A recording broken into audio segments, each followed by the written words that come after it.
Torah says that the ark was made from gopher wood, there is an ingredient that is even more primary and more important than gopher wood. This Barry Phillips, a 10-minute tour, day number 2 of the Torah portion, Noach, whose name means comfort. Let's go back to the book of Bereshit, or Genesis, chapter number 6, and begin reading with verse 14. Make yourself an ark of gopher wood. Make rooms in the ark, and cover it inside and outside with a covering, or with kafar or pitch. This is how you're to make it. The length of the ark is 300 cubits, its width 50 cubits, and its height 30 cubits. Make a window for the ark, and complete it to a cubit from above, and set the door in the ark in its side. Make it with lower, second, and third decks. And then he says in verse number 18, and I shall establish my covenant with you, and you shall come into the ark, you, your sons, your wife, and your sons' wives with you. What is this more primary ingredient? It's obedience. Without obedience, there would never have been an ark. And so we find that this ark, in Hebrew, the word tavah, meaning a place of safety. It is a place of safety prepared through obedience. Now, there are those that have sought to build bunkers and hideouts and caves and a variety of installations or edifices where one might hide from a perceived coming storm. In all actuality, I believe that we're going to need to be out in the very midst of this coming storm, being people of the Most High, people equipped with the power of the Ruach HaKodesh, people who have heard the voice of Elohim and are ready to face down that which is against our Yah. Doesn't mean that we need to be violent, doesn't mean that we need to be arrogant or conceited or aggressive. It means that we need to be obedient. If Yah is speaking to you to build a tree house in the middle of the woods or dig a hole and bury a bunker of some sort, then listen to his voice and do what he says. But I can't imagine that we would need to be absent from the world when the world will need us the most. Remember then that when Noach left the ark, he was a man of the soil. When he came out of the ark, the first thing he did was not build a home. He built an altar, yes, but his first long-term activity was he dug in the dirt and he planted. Now, I see where the animals were brought in, and he followed that instruction, but I would also assume that there would be the need of the gathering of a certain amount of cultivated seed, so that when all was said and done and the earth was restored, then he would have something to plant. So he dug in the earth and he planted vines.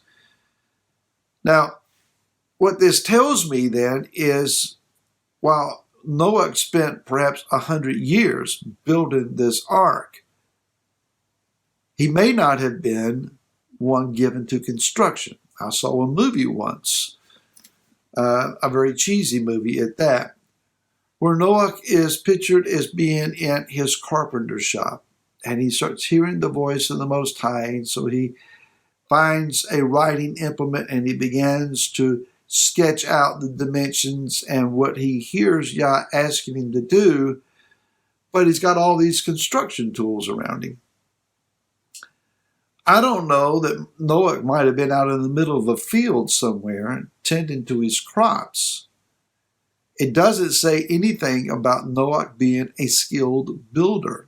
Now, where I'm going with that is, Yah may have called a farmer to be a construction engineer and a master builder of arks. And let's also be aware that in those days there may not have been anything designed in any locality within a walking distance that resembled a boat or a means of navigating a body of waters. This concept could have been a very foreign idea to him.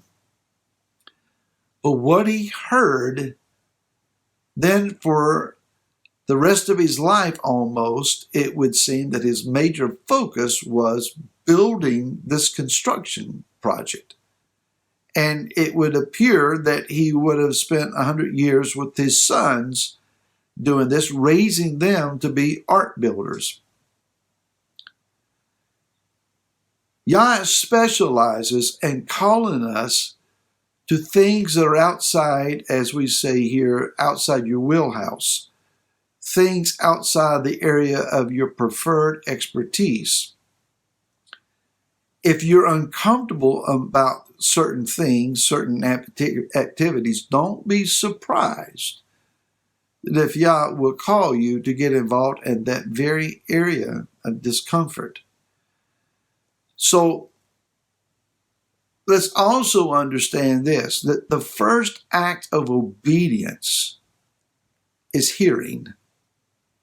You have to hear first before you know what it is that you need to obey. So the first act of obedience is to shema, to hear. That means then our ears need to be tuned toward the Most High enough to hear that He's actually giving instructions. If you will remember as a child in grade school, one of the things that you were graded on, especially in elementary schools, was follows instructions. How many times did the teacher give instruction about a certain assignment, but we were so busy talking to our classmate, we didn't hear those instructions. And so when the assignment was underway, we're looking around trying to figure out what it is that anyone else is doing and see if we can follow suit well enough to not get in trouble. Unfortunately, for many believers, that's the same goal. We're not listening. We're watching what everyone else is doing. We're trying to figure out what everyone else is saying and then follow suit to the best of our ability, lest we get so far left behind that we are hopeless in ever catching up. It's important that you and I then develop a hearing ear. Now let's look at what the word says in 2 Corinthians chapter number 12, beginning with verse number 7.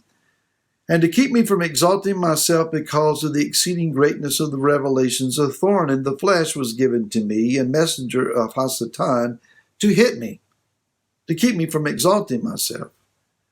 Concerning this, I pleaded with the master 3 times to take it away from me. And he said to me, my favor is sufficient for you, for my power is perfected in weakness. Most gladly then, I shall rather boast in my weakness so that the power of Messiah rests on me. Therefore I take pleasure in weaknesses, in insults, in needs, in persecutions, in distresses, for the sake of Messiah. For when I am weak, then I am strong. Rav Shaul then, the Apostle Paul, was giving us an understanding that it's in the area of perceived weakness that Yah will strengthen us, not because of our skill set or our innate ability, but because of His power that has been invested in us. So when He calls you to an area of perceived weakness, rejoice, because there is an infusion of His divine power that is going to be made available to you. Now, hearing in Yochanan, John chapter number 8, beginning with verse 31, Yeshua said to those Yehudim or Jews who believed Him, if you stay in my word, you're truly my taught ones, and you shall know the truth, and the truth shall make you free. In verse number 43, they had boasted, well, we're already listening and we're already free. And He said to them in verse 43, why do you not know what I say? Because you are unable to hear my word. And you are of your father the devil, and the desires of your father you wish to do. Verse 45, and because I speak the truth, you do not believe me.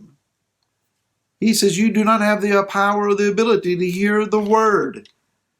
In chapter number 14, Yochanan is writing and he says, if you do ask whatever in my name, I shall do it, and you shall love me, and you shall guard my commands. Obedience to what you hear. Shema. Yah speaking. We need to be listening, And once we've heard, we need to be obedient. Doing so will build an ark of safety and protection for you and those that belong to you. More tomorrow. Until then, shalom.